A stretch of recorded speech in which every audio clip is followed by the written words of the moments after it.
Good morning and welcome to the 16th Annual Greater Palm Springs Economic Summit. I'm your host and MC for this event, Brooke Berry. We appreciate your support of the Greater Coachella Valley and of the Coachella Valley Economic Partnership.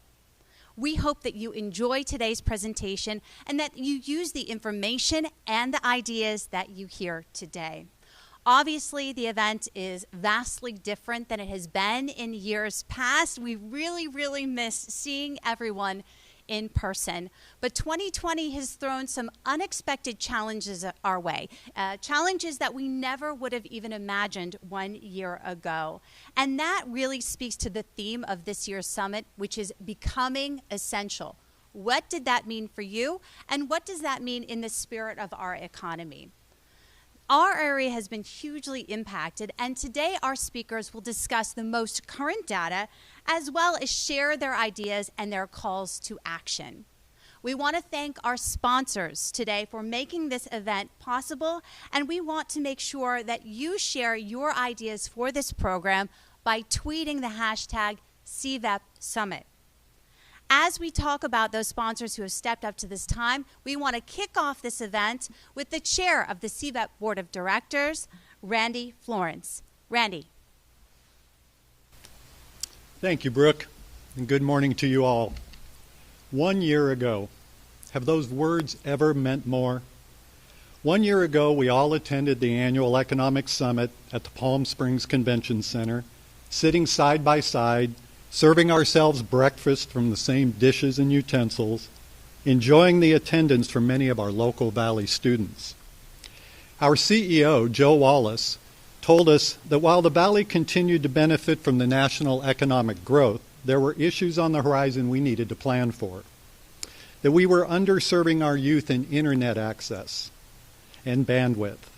That our dependency on hospitality and tourism was going to eventually impact and be impacted by the rise or threat of artificial intelligence.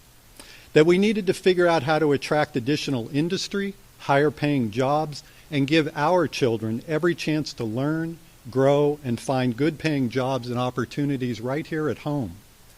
I'm also taken by the final words from Joe at the end of his talk last year. United we stand, and divided we fall. 1 year ago.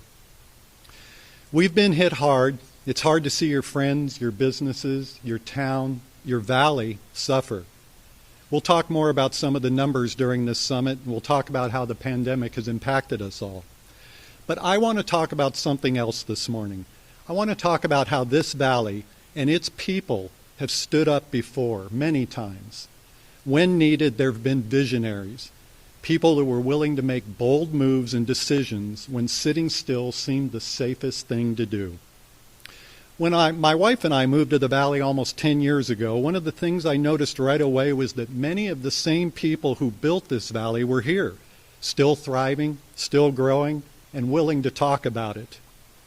One of those people is Dick Oliphant, truly one of the Valley's great visionaries. Dick told me about his early days in Indian Wells. When he became mayor, it was on the verge of bankruptcy and losing its city charter. So Dick's suggestion to the council and the city, well, let's spend a whole lot of money, buy a bunch of land, and attract some hotels. How did that go over, I asked Dick. I had a 3-2 council, he answered, meaning 40% of the council was opposed to the plan. Yet the plan moved forward, some boldness, some vision, and yes, probably some increased stomach acids. And yet, look what that turned into. There are stories like this all over the valley. When this valley started its building boom in the 60s, it was 75% agriculture. It changed. Certain individuals, visionaries, saw the valley for what it could be. We came back from the Great Recession because we learned lessons and made changes. Now we have that opportunity again.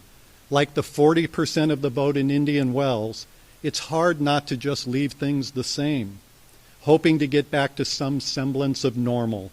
But then there are times for boldness and vision. Measured, certainly, but forward-looking, absolutely. Today you're going to hear from some speakers that will tell you how we can help with today's challenges, learn from them, and get bigger and better. And as time goes on, it's important to remember and honor those that grew what we enjoy today. As Dick Oliphant said to me at the end of that call, this valley exceeded my wildest expectations. In a difficult year, I'm proud to be the chairperson of CVEP. I'm proud to work with a great CEO like Joe Wallace and a CVEP staff that performs in the best interest of this valley every day.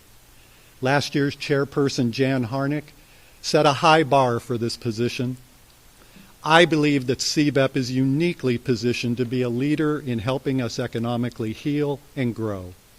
Let's work together as a region and, more importantly, a community, the Coachella Valley, to provide opportunity for all to grow and thrive. Before I turn this back over to Brooke, I'd like to thank CVEP's visionary board of directors, a group that works together with a shared vision of regional prosperity. Events like this require the support of many people and organizations, so let's take a moment to thank the sponsors who, even at this difficult time, help make this event possible. Our platinum sponsor, Hunter Johnson. Our gold sponsors, California Alliance for Renewable Energy, Wells Fargo. Our silver sponsors, our bronze sponsors, our city sponsors, our partners, our media sponsors,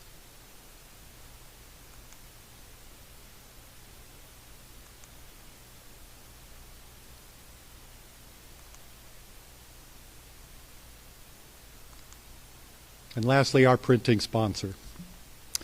I would also like to add a very special thank you to the Mary Pickford Theater for hosting us here this morning. And Brooke, I will turn it back over to you.